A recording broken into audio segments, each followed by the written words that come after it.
శ్రావణ మాసం వచ్చేస్తుంది. ఈ నెల ఆధ్యాత్మిక మాసం. ఎందుకంటే ఈ శ్రావణ మాసంలో ఆధ్యాత్మిక కార్యకలాపాలకు, వ్రతాలకు, నోములకు ఎంతో ప్రాముఖ్యత ఉంది. ముఖ్యంగా స్త్రీలు వరలక్ష్మి వ్రతం, మంగళగౌరి వ్రతం వంటి పూజలు, నోములు నోచుకుంటుంటారు. శివభక్తుల్లో సోమవారంలో ఉపవాసం చేస్తారు. ఈ నెలలో శివకేశవులను, లక్ష్మీదేవి, మంగళగౌరిలను పూజించడం వల్ల విశేష ఫలితాలు లభిస్తాయని నమ్ముతారు.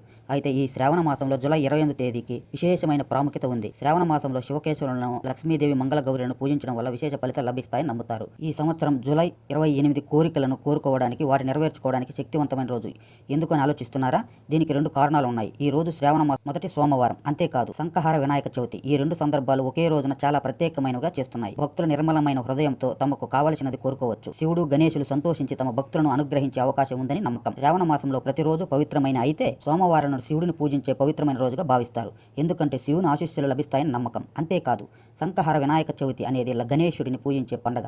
జీవితంలోని అన్ని కష్టాలను, అడ్డంకులను తొలగించే దేవుడు.